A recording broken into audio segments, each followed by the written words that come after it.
শ্রাবণের কোন সোমবার শিবলিঙ্গে কি অর্পণ করবেন? শ্রাবণ মাসের প্রত্যেক সোমবারে মহাদেবকে আলাদা আলাদা উপাচার অর্পণ করলে তার তাৎপর্য কি সেটি চলুন জেনে নিই। প্রথম সোমবার জল ও বেলপাতা শিবলিঙ্গে দিন। গঙ্গাজল বা শুদ্ধ জল দিয়ে অভিষেক করুন এবং 3 পাতাযুক্ত বেলপাতা অর্পণ করুন। জল পবিত্রতা ও প্রশান্তির প্রতীক, আর বেলপাতা মহাদেবের অত্যন্ত প্রিয় বলে বিশ্বাস করা হয়।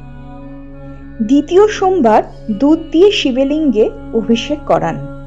ধর্মীয় বিশ্বাস অনুসারে এটি মানসিক শান্তি এবং পারিবারিক মঙ্গল কামনার প্রতীক হিসেবে প্রচলিত রয়েছে।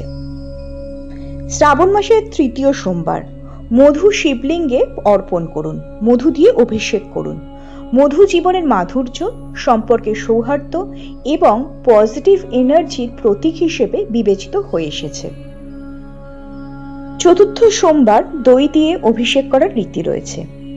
প্রচলিত বিশ্বাস অনুসারে এটি জীবনের স্টেবিলিটি, সুখ ও সমৃদ্ধির কামনার সঙ্গে যুক্ত।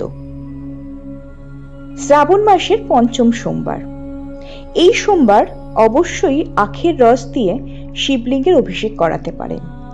আখের রস সুখ, সমৃদ্ধি ও জীবনের মঙ্গল কামনার প্রতীক হিসেবে অর্পণ করা হয়। প্রতিটি অভিষেকের শেষে অবশ্যই শুদ্ধ জল দিয়ে শিবলিঙ্গকে অভিষেক করবেন। তারপরে সাদা ফুল ও বেলপাতা অর্পণ করুন এবং জপ করুন ওম নমঃ শিবায়। মনে রাখবেন, শুধুমাত্র উপাচার নয়, শুদ্ধ ভক্তিই মহাদেবের আরাধনার মূল মন্ত্র। শ্রাবণ মাস মহাদেবের আরাধনার এক বিশেষ সময়। শ্রাবণের সোমবারে ভক্তি ও শ্রদ্ধার সঙ্গে শিবের অভিষেক করুন এবং জপ করুন ওম নমঃ শিবায়।